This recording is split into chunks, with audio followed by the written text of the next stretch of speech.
আজ কেন পৃথিবীটা লাগিয়া তো সুন্দর সে ঘর রপকারে সাজানো চরাচর চারিদিকে নবরূপে করে ধরা ঝলমাল সেই রূপ দেখে হায় আকিদায় সুশীতল আকিদায় সুশীতল কেটে গেছে কত শীত নিশীতের দ্রিপাহারে সেই ঘর রপকারে সাজানো চরাচর আজ কেন পৃথিবীটা লাগিয়া তো সুন্দর সে ঘর রপকারে সাজানো চরাচর বনে বনে পটি ফুল করে পাখি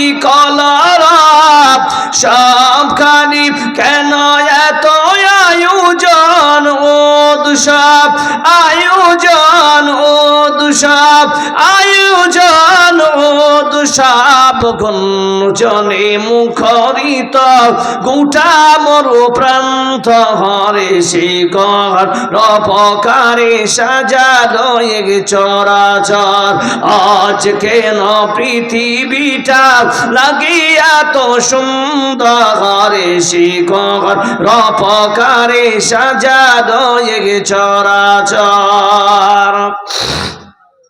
উপস্থিত মঞ্চ উপবিষ্ট যোগ্যতম আজকের সবার সভাপতি সাহেব, ওলামায়ে হযরত, হুফাজানা একরাম, আজিজ তালাবা, দূর দূরান্ত থেকে আগত মেহমানান একরাম, অত্র এলাকার আল্লাহ পাকের জাকিরিন শাকিরিন মুহিব্বিয়ানে ইদাম, পর্দানাশী মা ও বোনেরা, আপনাদের সম্মুখে সূরা বাকারা থেকে 21 নম্বর আয়াত এবং তিরমিজি শরীফের এবং বুখারী শরীফের 2222 নম্বর হাদিস আমি আপনাদের সামনে রেখেছি। কোরআন এবং সেই সুন্নাহকে সামনে রেখে অল্প সময়ের মধ্যে আমি এখান থেকে বিদায় নিব। ওয়া তৌফিক ইল্লা বিল্লাহ। রব্বি ইশরাহ লি সাদরি ওয়া ইয়াসসির লি আমরি ওয়াহলুল উকতাদাম মিন লিসানি ইয়াফকাহু কওলি।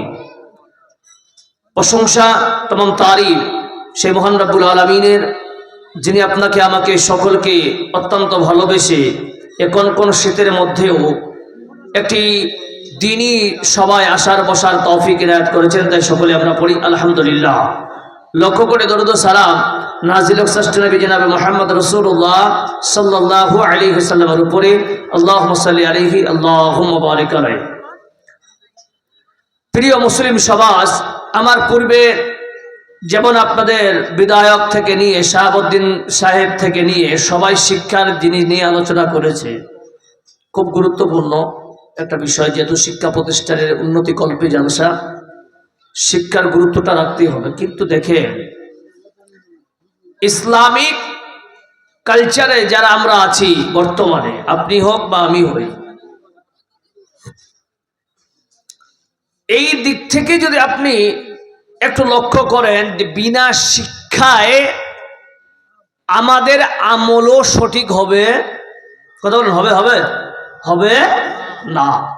তো শিক্ষা এই জন্য প্রয়োজন যে আমরা যে মুসলিম কমিউনিটির মধ্যে আমরা যতগুলো শিক্ষিত লোক বসে আছে, আমি কোনো বড় বলবি নয়, ছোট্ট একজন মানুষ, আপনাদের থেকে অনেক ছোট্ট মানুষ। এখানে সামনে আমাদের রমজান মাস আসতেছে, এতে কোনো সন্দেহ আছে? রমজান মাস আসতেছে, রমজানে আমাদের রোজা রাখতে হবে। মৌলভী সাহেব 5 ওয়াক্ত মুয়াজ্জিন আজান দেয়, এই 5 ওয়াক্ত নামাজে আমাদেরকে নামাজ আদায় করতে হবে। কিন্তু আমার মধ্যে যদি নামাজের পূর্ণাঙ্গ জ্ঞান না থাকে, নামাজের বিষয় যদি ধারণা না থাকে, তাহলে আমার ইবাদত সঠিক হবে? জোরে বলেন হ্যাঁ না না, হবে হবে হবে না।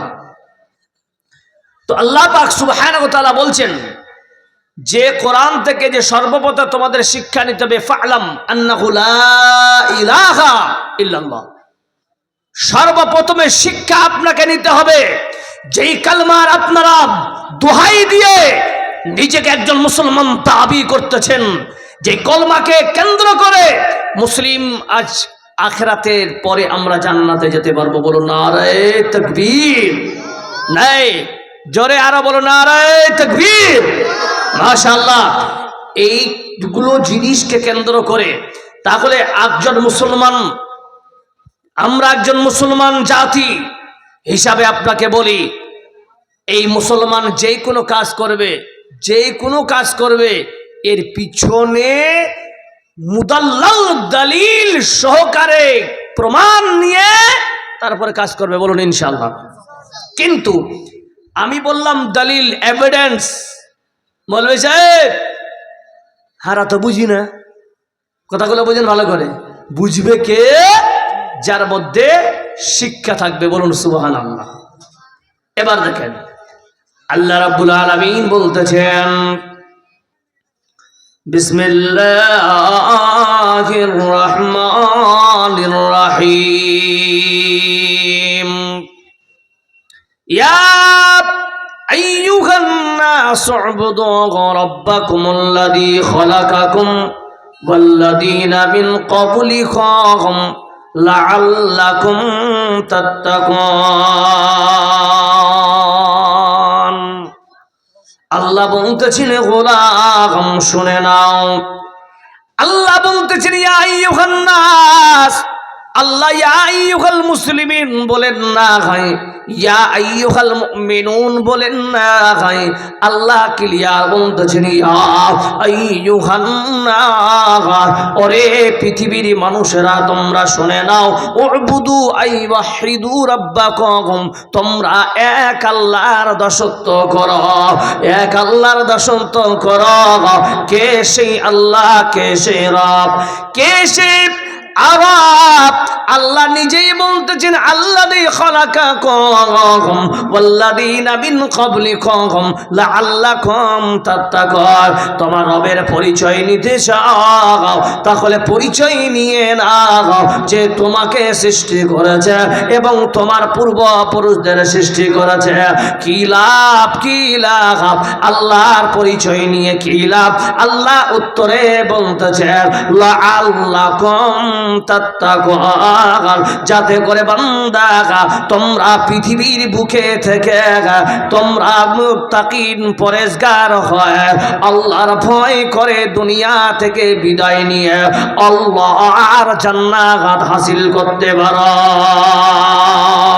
সুধী মণ্ডলী, কেমন আল্লাহ তাআলা, তার আল্লাহ পাক বলতেছেন ইয়া আইয়ুহান নাস উবুদু, বান্দা ইবাদত যদি করো, এই তাফসীর যদি নাস না দিয়ে নাস মানে যদি মুমিনকে বলা হয়, তাহলে এর অর্থ মুফাসসিরিন লিখেছে মুমিনদেরকে তোমরা আল্লাহর ইবাদত করো।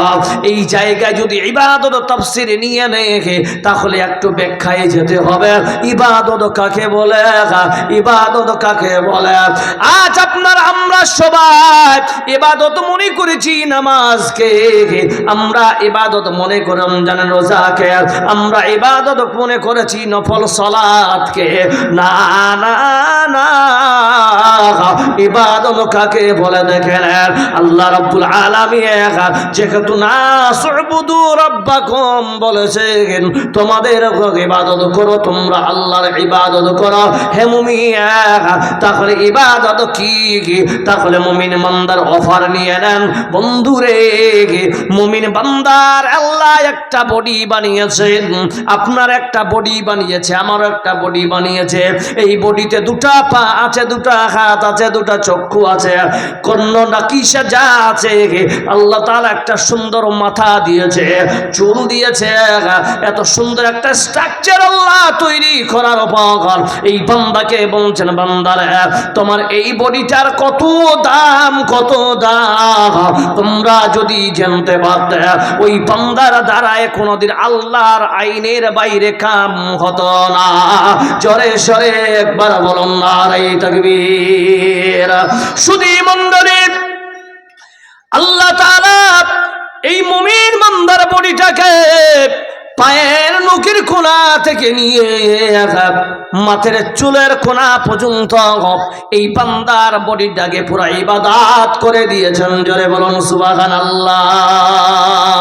মুমিন হাসবে ইবাদত, মুমিন কাঁদবে ইবাদত, মুমিন বাজার করবে ইবাদত, মুমিন পায়খানা করবে ইবাদত, মুমিন পেশাব করবে ইবাদত, মুমিন ঘুমাবে ইবাদত, মুমিন হাসবে ইবাদত।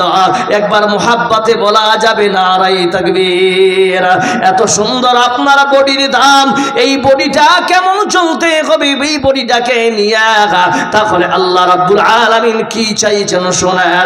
যদি এই বডিটা এই মুমিন বান্দার পায়খানা সেটা ইবাদত হবে, তখন বান্দা তোমার পায়খানা যদি করাটা, তোমার পায়খানা করাটা যদি সুন্নতের মোতাবিক হয়, আল্লাহর আইনের মোতাবিক হয়, তোমার হাসিটা যদি আল্লাহর শরীয়তের আইনের মোতাবিক হয়, তোমার বাজারটাও যদি আল্লাহর আইনের মোতাবিক হয়, নবীর সুন্নতের মোতাবিক হয়, বান্দা তুমি চলতে ফিরতে তোমার আমলনামায় সওয়াব লেখা হবে। বলুন সুবহানাল্লাহ। কেমন ইবাদত? মুসনাদে আহমদের রিওয়ায়াত, আল্লাহর নবীর একজন সাহাবা, তার নাম হলো আব্দুল্লাহ ইবনে জারির আল বাজালি রাদিয়াল্লাহু তাআলা আনহু। তিনি বলতেছেন, হে মুসলমান, আজকে আপনারা বড় বড় আশা করে হাট যান না কেন? অথবা আপনারা বিলাসপুর হাটে যাবেন, আপনারা দালখোলা হাটে যান, দেখেন আপনাদের বাজারটা যদি আল্লাহর নবীর সুন্নাত মোতাবিক হয়, আল্লাহ নবী বলতেছেন তাহলে সওয়াব হবে। যদি বলেন কেমন? বন্ধুরে, আব্দুল্লাহ ইবনে জারির বলতেছেন, আমার গোলামকে আমি ঘোড়া কেনার উদ্দেশ্যে পাঠালাম, আমার গোলামকে আমি ঘোড়া কেনার উদ্দেশ্যে আমি পাঠালাম। কোথায়? বাজারে পাঠালাম। বাজারে পাঠালেন। পাঠানোর পর আব্দুল্লাহ ইবনে জারিরের গোলাম একটা ঘোড়া কিনে নিয়ে আসলেন। ওই ঘোড়াটা কেনার পর এবার বলছেন, আপনি মালিক হয় বাপ হয়, আপনাকে একটা কর্তব্য আপনার আছে। আপনার গোলামকে বলবেন অথবা ছেলে যাক বাজেই কাকে পাঠাবেন, ওকে প্রশ্ন করবে, ওরে গোলাম, এই ঘোড়াটা কত টাকা দিয়ে কিনে নিয়ে এসেছ? সেই গোলাম বলছেন, মালিক সাহেব, আমি এই ঘোড়াটাকে কিনেছি মাত্র 200 দিনার দিয়ে। এবার মালিক বলতেছেন, আব্দুল্লাহ ইবনে জারির নিজে অনুভব করেছে, আহারে এই ঘোড়ার দাম এত কম কেন? কারণ এই ঘোড়াটার এনি টাইম দাম হবে কমপক্ষে 800 দিনার প্লাস। বলুন সুবহানাল্লাহ। এ বাসুদেব মানুষ এলাকার মানুষেরা শুনুন, ছোট্ট একটা উদাহরণ দিতেছি। উদাহরণ যদি আপনি গ্রহণ করতে পারেন, ভালো করে নেন। মুসলমান, আজকে আমরা এমন একটা পর্যায়ে পৌঁছে গেছি রে ভাই, আপনারা আজকে জলসা চলতেছে, হুটা সকালবেলা 25টা গরু জবাই হয়ে গেছে, মাংস শেষ, 10টা পরিবার মাংস পায় না। আহারে, তারা চিন্তা করতেছে আমার বাড়িতেও আজকে মেহমান আসবে, মাংস নাই, মাংস নাই। ওরা 10টা পরিবার মিলে একটা গরু কিনতে যাবে। কে যাবে রে ভাই? একজন জানকারী ব্যক্তিকে বলছেন, তুমি যাবা, তুমি যাও, তুমি যাও। সেই ছেলেটাকে 40,000 টাকা দিয়ে দেওয়া হলো। ওই ছেলেটা বলছেন, আমি দালখোলায় যাব আর আসবো, যার সময় লাগবে।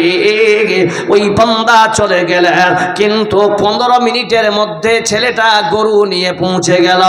এবার লোকের আনন্দ, বলতেছেন কয় টাকার মাল কিনেছ? বলছেন 10,000 টাকায় এনেছি, আর ওই গরুটার ওজন হলো 1.5 কুইন্টাল। ও মুসলমান জবান দেখার, 1.5 কুইন্টাল গরুর যদি ওয়েট হয়, বলুন তো 10,000 টাকায় পাওয়া যাবে না আরো বেশি? জোরে বলেন, বেশি না কম? সেই 10টা পরিবার আনন্দ হয়ে গেল। আকারে 50 টাকাও কেজি পড়তে পারে, 75 টাকাও কেজি পড়তে পারে, আনন্দে তারা খেয়ে নিবে। না না, এখানে দলিল দিতেছেন, কি পয়েন্ট নিয়ে নেন? আপনার ছেলে যেই কোনো জায়গা থেকে কিছু উপার্জন করে আনো, আপনি বাবা হয়, আপনার দায়িত্ব হলো আপনার ছেলেকে প্রোটেস্ট করে জানানো, বেটা ইনকাম কোথায় করলা, এই ইনকাম হালাল না হারাম, এই ইনকাম কোথা থেকে নিয়ে এসেছ, এইগুলো প্রশ্ন করা দরকার আছে কিনা জোরে বলেন। আল্লাহর নবী বলতেছে তোমার যদি হারাম কামাই হয়ে যায়, তোমার ওই হারাম মাল দিয়ে রক্ত যদি তৈরি হয়, আল্লাহর নবী বলতেছে লা ইয়াদখুলুল জান্নাতা জাসাদুন গুজিয়া বিল হারাম, ওই বডিটা কোনোদিন আল্লাহর জান্নাতে যাবে না যেই বডিটা হাড় মাংস রক্ত হারাম মাল দিয়ে কেনা। শুধু মণ্ডলী আব্দুল্লাহ ইবনে জারির বলতেছেন গোলাপ তুমি যে 200 দিনার এনেছ, বলে হ্যাঁ। বলছে তুমি কি বাজারে যেতে পারবা, ওই মানুষকে চিনতে পারবা, বলে হ্যাঁ চিনতে পারবো। বলছেন চলো ওর কাছে তুমি চলো।